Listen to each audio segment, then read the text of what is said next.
welcome to 06880, the podcast. Bob Selverstone's name may not be familiar to Westport newcomers, though some may know him as a gifted psychologist. But for many years at Staples, he was a guidance counselor and the founder of pioneering courses in values and sexuality, wonderful parts of the curriculum that impacted hundreds of students. He also earned a reputation as a national leader in sex education. He's presented workshops on 3 continents, been recognized as Outstanding Sexuality Educator of the Year, and been featured on an Emmy-nominated PBS show about that topic. He has been married to his high school sweetheart, Harriet, for over 60 years, and has 2 wonderful and successful children. So, Bob, you began working at Staples in the area of human relations. What does that mean, and why was it important? Let me start by saying at the time that I was a guidance counselor, there was fervor in Westport and concern that our young people were starting to get involved in drugs. And the town decided we needed to do something about it, both within the town government and within the school system. And they developed a directorship, just as the town had directorships in English and math and science, etc. A directorship in human relations. And we said we want to develop programs in drug and alcohol education, family life and sex education. And they had the wisdom to put it under the umbrella of human relations education, because they were saying, while content is important, we know that the critical element here are people and the way people relate to each other and the way people relate to themselves. Howard Gardner, in the marvelous book about intelligences, says there's not just kind of English and math intelligence, but there's personal intelligence, there's interpersonal intelligence, there's kinesthetic intelligence, music intelligence, and the human relations program was a precursor of what is currently being referred to as SEL, social and emotional learning. At that time, we're talking in the early 70s, we talked about affect education, and that the town leaders who had been looking at this for some years in the late 60s, Laura Lee Simon being one of the guiding lights in this program, said, we need to do something. I was flattered that they appointed me. I knew nothing about drug or alcohol education, nothing about sexuality education, and nothing about human relations education. That was the bad news. The good news was I was youthful and had just gotten my doctorate and was up for a challenge. And so I set about learning what I could. At that time, the federal government financed what was called the Drug Dependence Institute at Yale, and I spent 2 weeks there learning what I could. And they agreed that that it was not only content, but the process, and that the way people related to each other was critical. I recall that was more than 50 years ago. And again, we are in, I shouldn't say again, I should say continually, we have been in the same issue, because people are getting involved with hard drugs like fentanyl and are dying. I saw this morning that in New York City, somebody dies every 4 hours from a drug overdose. Oh, my goodness.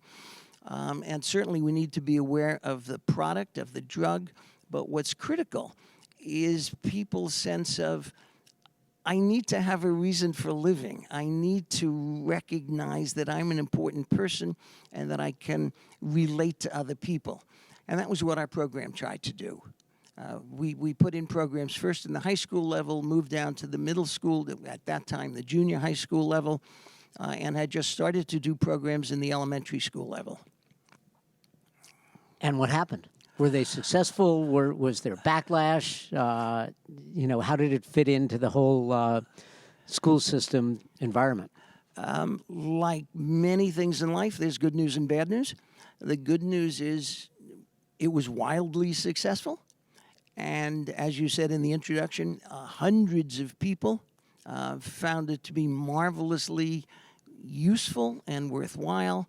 And people came up to me for years after and said that being involved in some of those programs, either the values clarification class or the human sexuality class or the human relations groups or the in-service training that we did for teachers, that was some of the most powerful experiences that they'd had in their lives in terms of personal growth.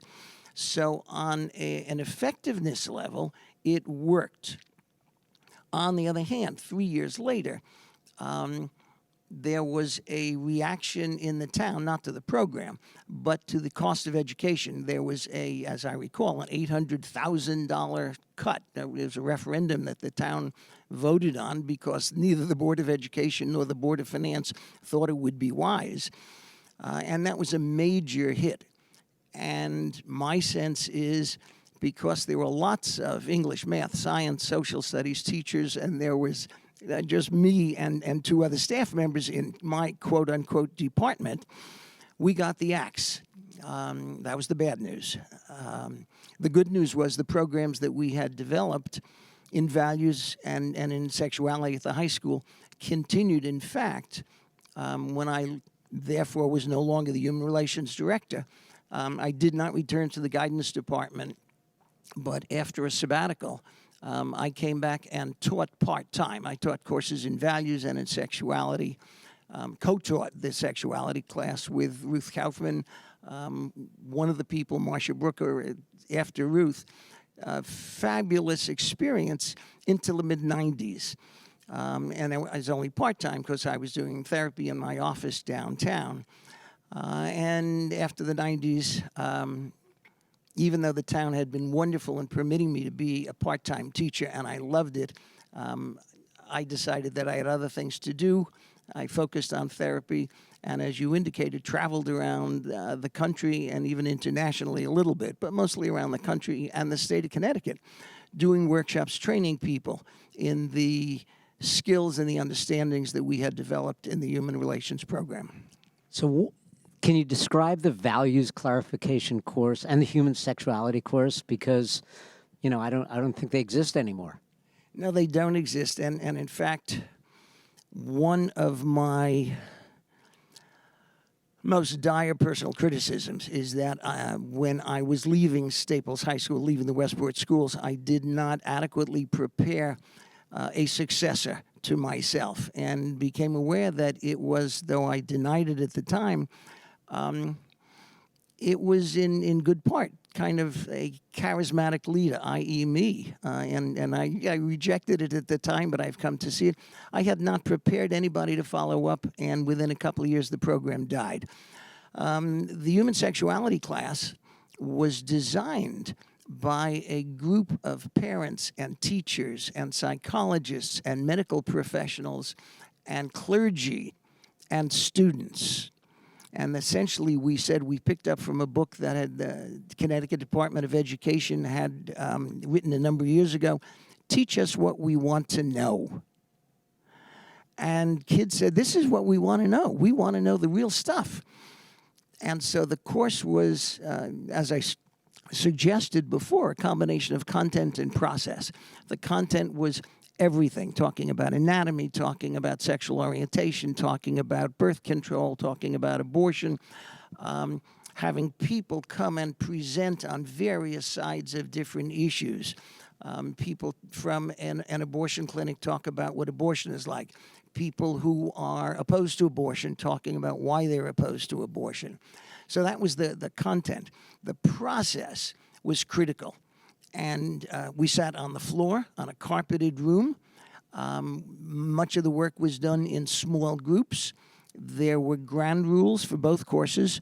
Everybody had a right to pass. No killer statements, a killer statement being something designed to put somebody else down. That we talk for ourselves. I think this, I like this, I want this, rather than everybody thinks this, nobody would ever do that. And confidentiality. And it was impressive that people, 99%, followed those ground rules. The course went on, it was an elective course, it went on for 1 quarter. That was the sexuality class. The values clarification class presented a variety of different provocative circumstances and said, what do you think about this? What would you do in this circumstance? How does that affect you? What messages have you gotten from your family? What messages do you get from the clergy? What messages do you get from your peers? And how do you process that to make sense and develop your own value system? Values clarification was in general, human sexuality specifically related to that. And I think one of the best parts about each class is toward the end of the quarter. Values was also a quarter credit course.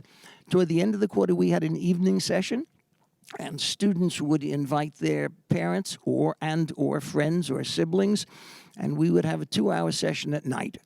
And one of the best things would be that at the end of that, a parent would say, I was in a small group talking with Sally and Jack and Fred.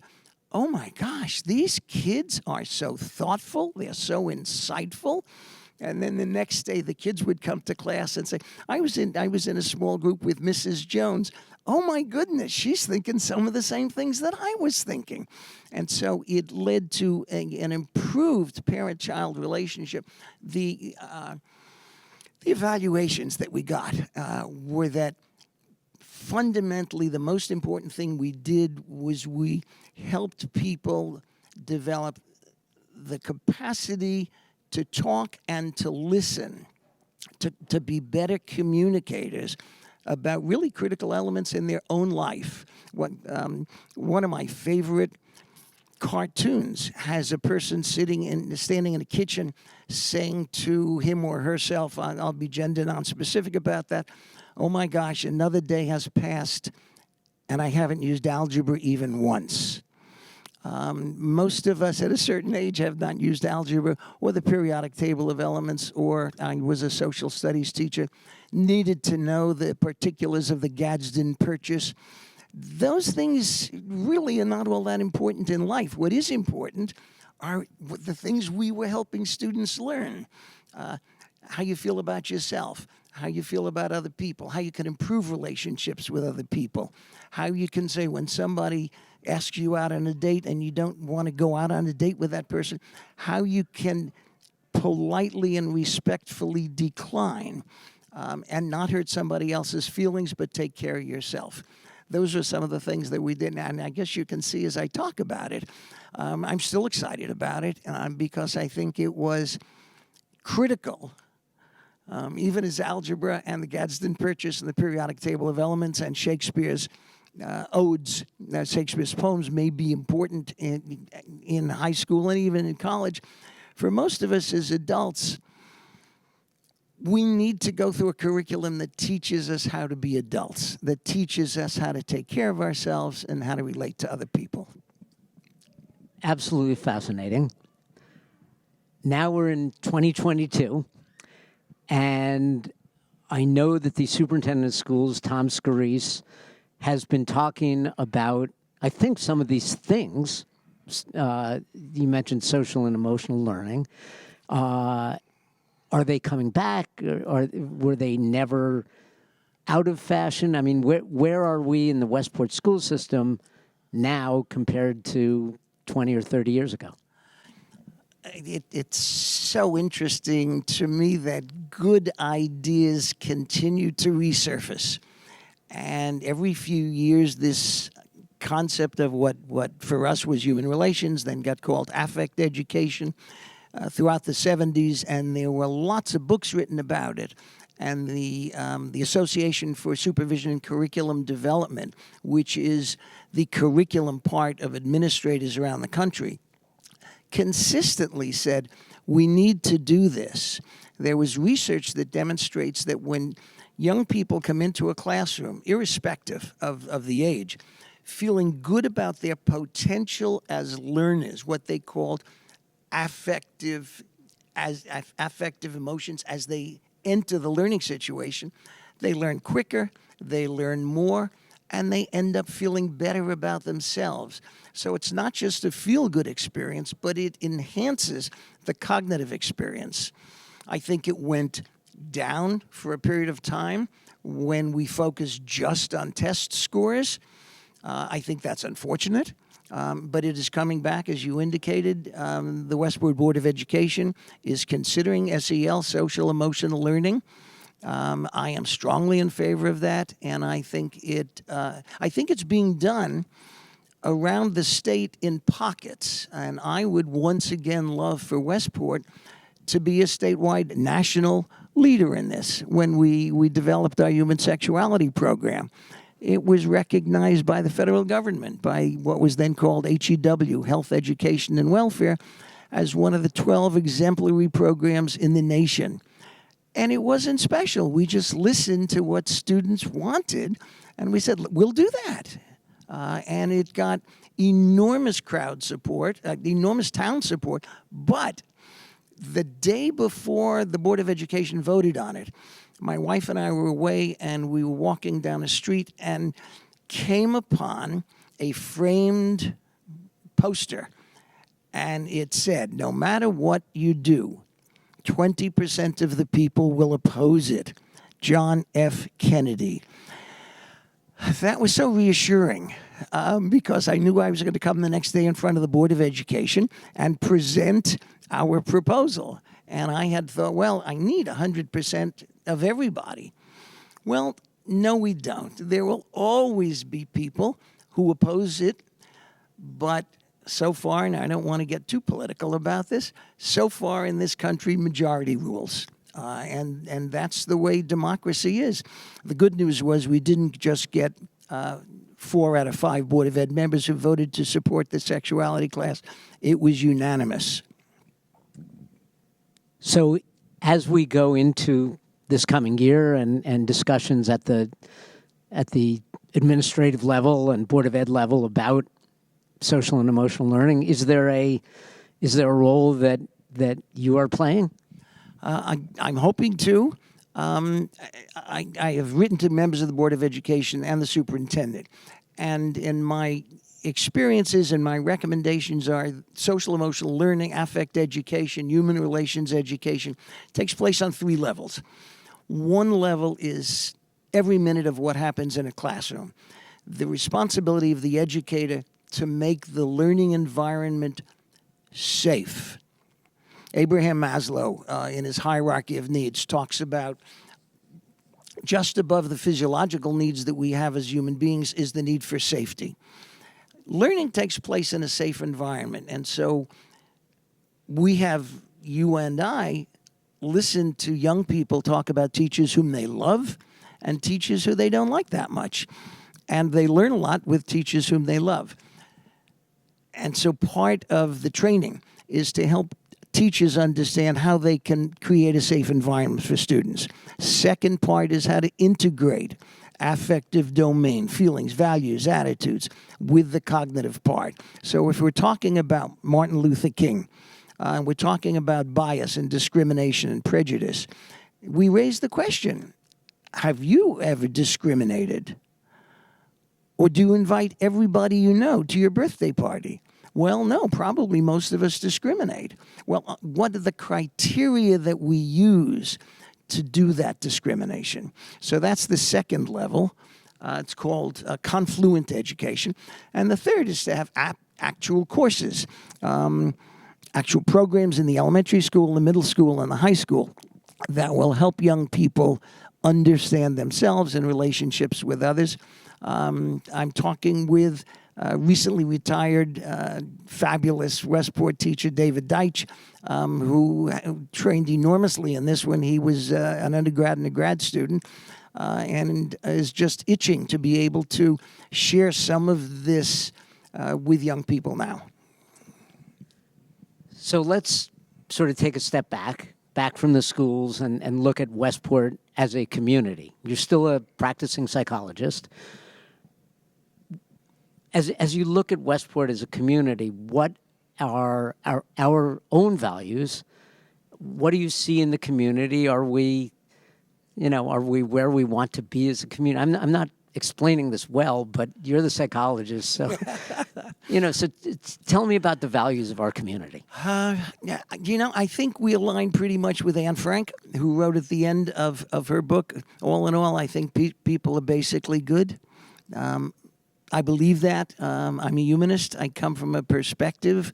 I come from a family of educators and of people who are progressive in their view in terms of dignity to people. I think Westport is that kind of community. We've lived here for 50 years.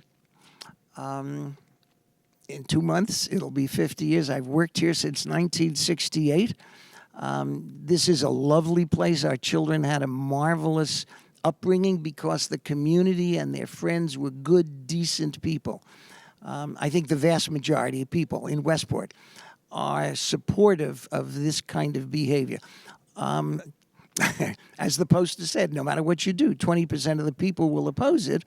I don't even think it's that high. I think there are a number of people who are fearful and who may not subscribe to this, and that's okay. But I think, by and large, virtually everything that I've seen in Westport government and school system over the course of our half a century being here in town has, I'm happy living here. We don't want to live anywhere else. I'm impressed that while my son, for his work, is living in Charlottesville, Virginia, he teaches at the University of Virginia, two of his very best friends are living in Westport and Weston.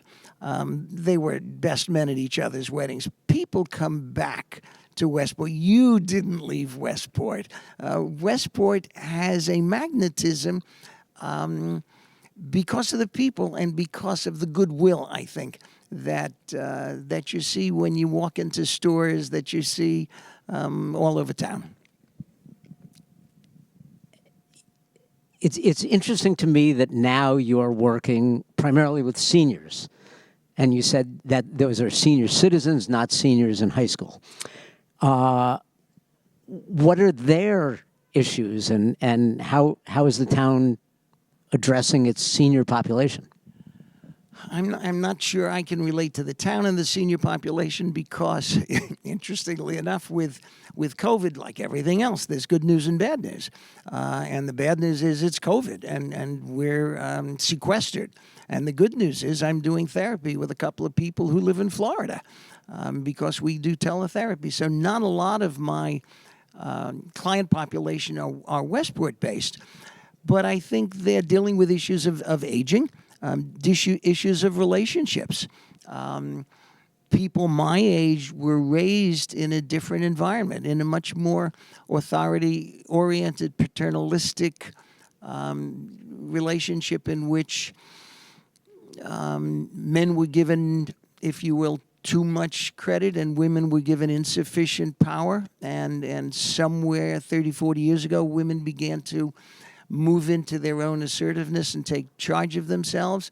And I think we men have been a little bit slow catching up. I periodically, when I see a couple for the first time, I suggest, well, isn't it interesting that the husband dragged the wife into therapy?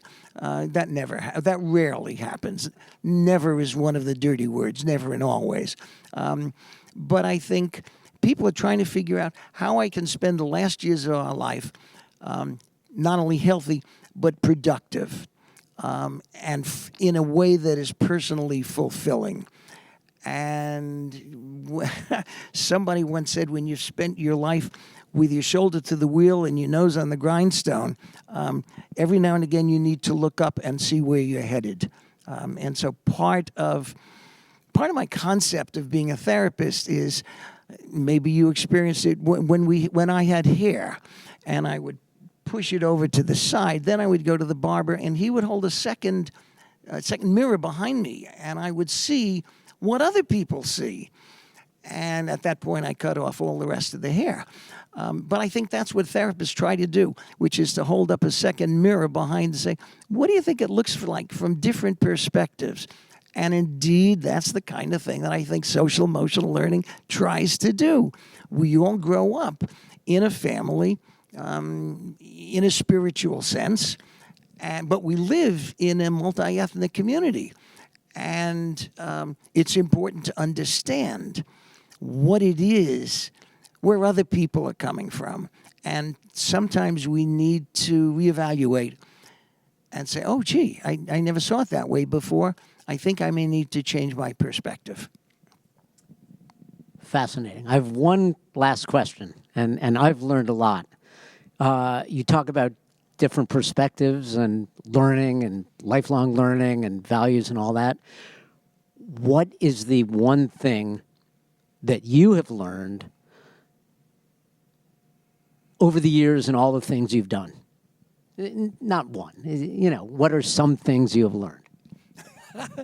I'm tempted to say how smart my mother was because I find myself both at home and with my children and grandchildren and in therapy every now and again repeating the wisdom of my mom. But I think fundamentally it is a continuation of the thoughts of Carl Rogers, my therapy hero. And his concept is people are basically good and healthy and will grow up in a positive way unless something gets in the way. In my office, I had a small tree, a ficus tree, and it was in the corner. If it had not been in the corner, it would have grown equally in every direction, 360. But since it was in the corner, it couldn't grow to the south or the west. And all of the branches, therefore, bent toward the other two directions. I think that's the way it is with us. If there are no untoward influences in us, upon us, we can grow into be the healthy, decent people we're meant to be.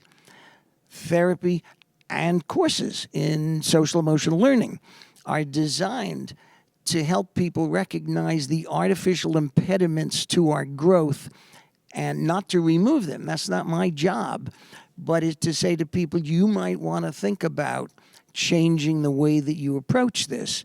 And it's enormously respectful of people. And I think both therapy and good teaching, any good experience, any good relationship is therapeutic. It's not just therapy in a therapist's office, but having a good talk with a friend is therapeutic. Being able to walk out of a classroom and say, wow, that was great, that's therapeutic for students. Awesome. Bob Selverstone has spent his whole life as a therapist, as a teacher, as an educator, as a humanist. And I thank you for sharing those thoughts with us. They are a great way to start off 2022 as we as a town think about social and emotional learning and all the lessons that life has for us. So, Bob, thank you very much. Dan, thank you for the opportunity to talk about this. And thank you for all of your presence in Westport for darn near as long as I've been here. Thank you. It's a pleasure. Thanks again for watching.